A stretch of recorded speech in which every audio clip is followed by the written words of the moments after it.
Hey everybody, how's it going? Today's video, I'm going to call this part 2. I think I'm going to make this whole thing into a series. Project Heavy Hauler. You guys know I've had this truck for about 4 months. I made myself a little list of all the things that I wanted to do to it. First thing we're doing is maintenance. I'm going to do an oil change. I put a new fuel filter, and you guys know I found some problems with the fuel filter. I got that part in so we can fix that, but this truck will be used for heavy towing and heavy hauling, and one of the things I haul is drinking water. We don't have a well here, so I haul my family's drinking water. In summer, I tow a 14-foot low bed trailer with my water tank on, and it's beautiful, but in winter, often, I put a 400-gallon water tank in the back of my water hauling rig, and that's how I haul my water. Now, in a 3/4 ton truck, that's kind of pushing it on the suspension. So this truck is rated to haul about 3,800 pounds. That load of water is about 42. So what I usually do, or not usually, but what I did in my last truck is I put Airlift's 5000 series airbag kit in the back, and that truck did it beautifully. So again, I ordered another Airlift kit, and we're going to install it in this F250. First thing we got to do is rip the wheels off.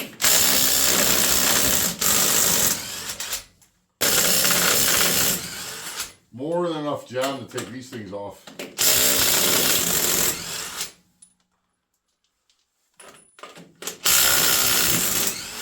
Now, I think I'm going to have to do some modding here. I think I'm going to have to take the brackets off. This thing has fifth wheel brackets in it, but it doesn't have a fifth wheel mount. And I think I'm actually going to have to take those brackets off.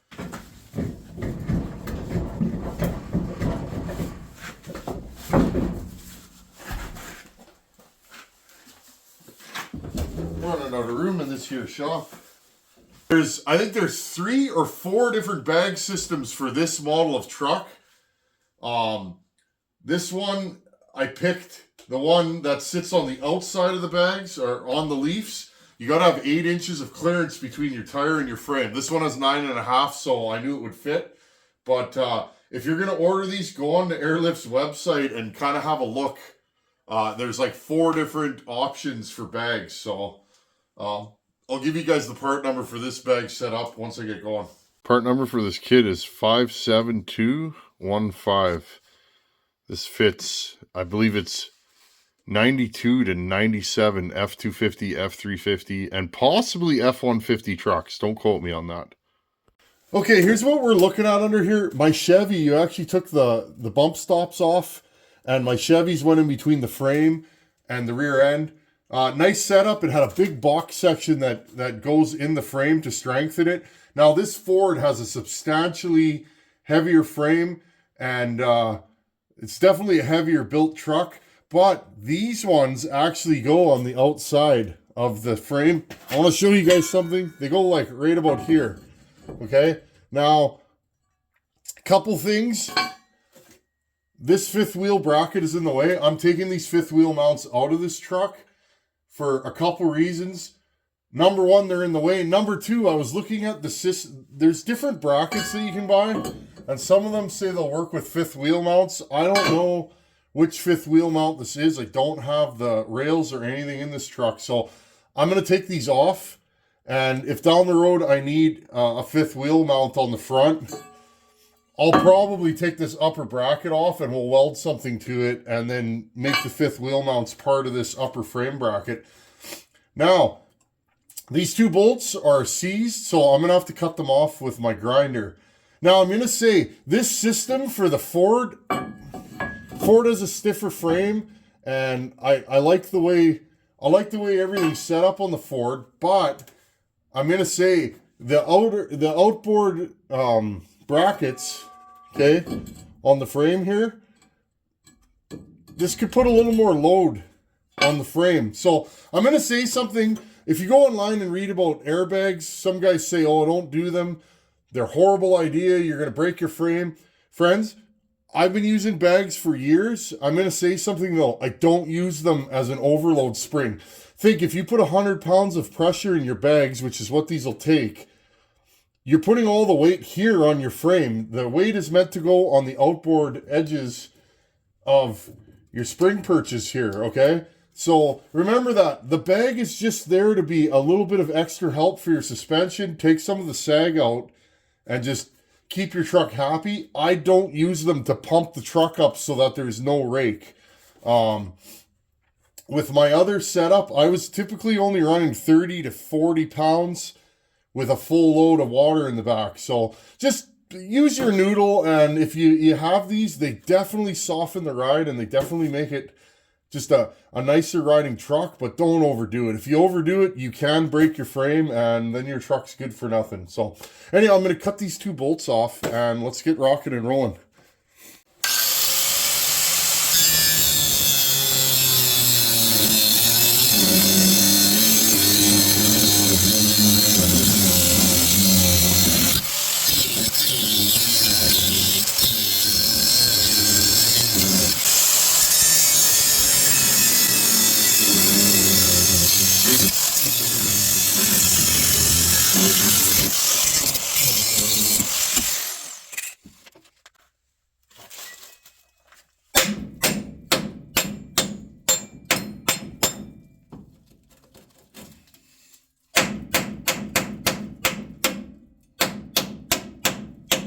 Okay, I'm just going to clean up the frame here.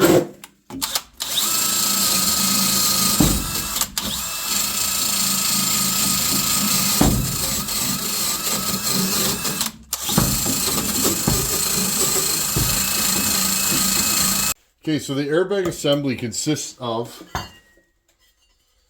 a lower bracket, a bag, and an upper bracket. Okay, like that. Pretty simple stuff, nothing too exciting, and it works pretty good. I'm going to assemble this bag and put it all together. Okay, let's start putting these assemblies together. I just want to show you guys how these work. That way if you buy one of these kits, you kind of know. The instructions are just okay. This is a quick connect, 90-degree swivel. It says to install it in the bag. Like this, okay. Finger tight. Well, that's as tight as I can get it. Finger tight plus 1.5 turns. So we'll go half. Another half. And another half. And that's it. Don't make these too tight. And there you go. Seeing these move around, and you go just plop a hose into there, and there you go. Okay, let's put the brackets on. Okay, so here's the setup. I actually forgot to put this on the bottom. Okay, you put this on top, and then here's your bag bracket. Okay, you slide that over there like that. And then take these 2 bolts, one here. I'm having a hard time with that one.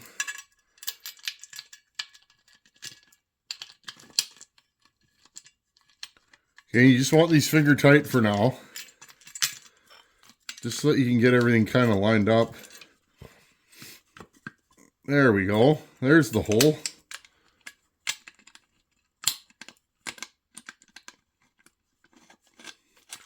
Okay, screw them in and then just finger tight so that you can adjust your bracket forward and backwards to get everything lined up. Okay, that's how that looks. Okay, here's the assembly on the frame. Okay, you want to push everything down until you get your sweet spot, whatever you're going for. Okay, said specs on this are anywhere from 5 to 7 inches. Okay, now I've seen guys that do this the whole time. They actually have blocks of wood. That's actually a really good idea. Anyways, I made spacers and shims and shim this thing down and marked my first hole. Now I'm going to center punch it and drill the frame.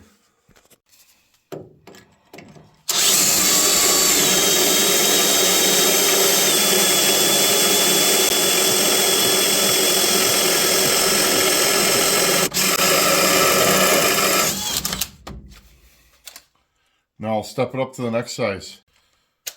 Next is a 3/8.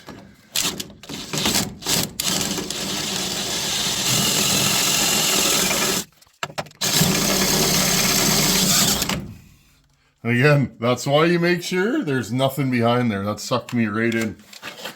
Now, another thing I want to mention, just to take care of your frame, you know, you don't want anything going on after you do this. Take a next size drill bit and just go, okay, and just deburr it. Okay, let's just cut the edge down, and that'll keep this from having any stress fractures. Same thing I do on pistons when I'm building a motor. See, you can feel it there. There's a little sharp edge. Okay, you want to do that to the holes you drill, and then that way you won't have any problems. Okay, now I'm going to line this thing up, put it all back together, and mark and drill the next 4 holes, or 6, or whatever lines up on this side.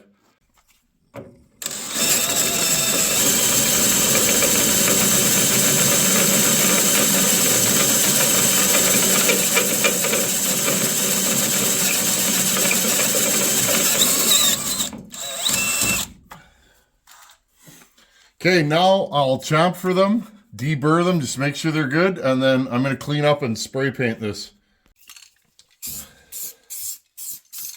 Okay, I'm just giving this a quick and dirty coat of rattle can black, just to seal up the holes. I'm going to let this skin over for 5 or 10 minutes, and then we'll get back to business. I would like to pull the whole bed off of this truck one day and clean and put some, like, I think it's called Pour 15. It's that really good rust paint. I'd like to descale and just paint this whole truck, but one thing at a time. Wouldn't be a big deal to take the bed off this truck, because I do have a skid steer. But winter's here, and I got to get these projects done, because before I know it, it's going to get real cold real fast. Anyhow, I'm going to let this skin up, and we'll mount the bags and torque everything down, and we'll be good to go. Okay, let that paint skin for just a little while. Now put your bag assembly back on.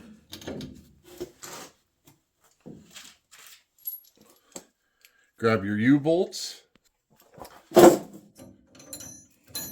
Okay, grab your U-bolts. Slip them around the springs and up through. Now I will have to cut these off, because you can see way too long, but that's okay. Washers. And then your nylocks. Okay, do that on both sides.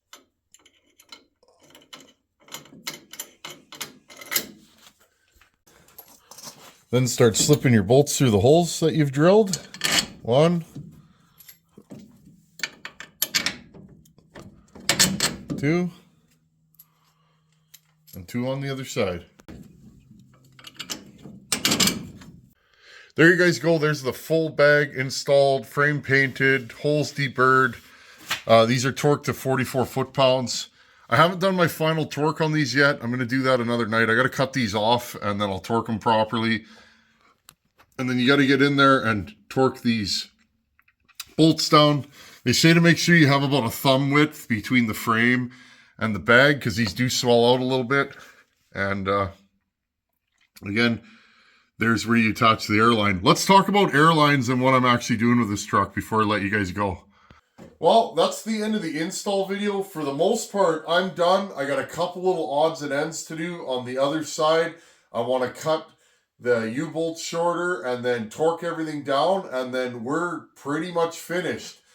Now, you might say, well, isn't there one more thing you got to do? You got to add airlines, and you are correct. If you buy the basic system, this is what you're going to get with it. You're going to get about 10 feet of plastic line with some Schrader valves. And then you have to decide whether you want to run your Schrader valves into your fender well, behind your fuel door, into your rear bumper, wherever you choose. Some guys I've even seen run them into the cab. Now, I'm going to forego this system and call her a night, because the next part of this video series is we're going to install this Airlift air compressor. We're going to find a place to put it in the cab. And the reason for that is I live where it's really cold, and I need to keep this thing warm to keep it happy in the winter. So we need to find a space that we can fit this in the cab And then I'm going to mount this nice little, it's like a brushed stainless gauge. And that way I can inflate or dump the bags on the fly while I'm driving around. So if I drive somewhere with an empty trailer, I can have, 5 or 10 pounds in my bags. And then when I load that trailer up, I can pump it up and adjust my air pressure based on where I want it to be. So this is a great system. We're going to install this in the next video, as well as I want to fit this headache rack and bed rail system onto this truck. Now, this headache rack doesn't fit this truck. It's not for this truck, but I'm going to modify it slightly and make sure that it bolts correctly to this truck. And that way we can have some tie-down points and also mount my rear backup lights so that when I'm backing in trailers in the dark, especially in winter, I can actually see what I'm doing. So I figured if I'm running wiring and air lines into the cab, I might as well mount this headache rack and my rear lights and pull all the wires and everything together. And then that way I'm only laying under the truck for as short of a period as possible. Also, while we're doing that, I'm going to have to install a few wires and an EGT probe into my exhaust manifold, and then we're going to put these pillar gauges in. So stay tuned. I'm going to call her a night for tonight because it's a work night, it's getting late, and it's getting pretty cold in here, and I think it's time we call her a night. That brings me to my question of the day. I get this question all the time. Folks will reach out to me through email, and they'll say, Tin Man, how do you fit in YouTube into your day-to-day? You must be a busy guy, or how do you do that? Well, the answer to that is I just film what I'm doing, whether it be I'm building a saw, doing yard work, or working on my hauling rig. I just come out here, bring my camera and my tripod, and set up and just film what I'm doing. The key to that is you just film what you're doing and be yourself and have a good time. And if you do that, people will come. I guarantee it. Editing and that, you can do it first thing in the morning. You could do it on your lunch break. You could do it at night. Same thing with answering comments and emails. That's how I fit it in. And typically, after my daughter goes to bed, around 8:30, I'll come out here in the shop for an hour or two and do some filming and work on some projects. So that's my answer to that question of the day. I get it all the time. If you want a YouTube, you just have to figure out how to fit it into your day-to-day. And after a while, it'll just become part of your rituals or your habits or your day-to-day, and it'll just be something that you do. That's how I do it. And if you want to do it, you'll figure out a way to incorporate it into your life. Anyhow, thanks for watching. Take her easy, and I'll see you guys in a couple days. Later.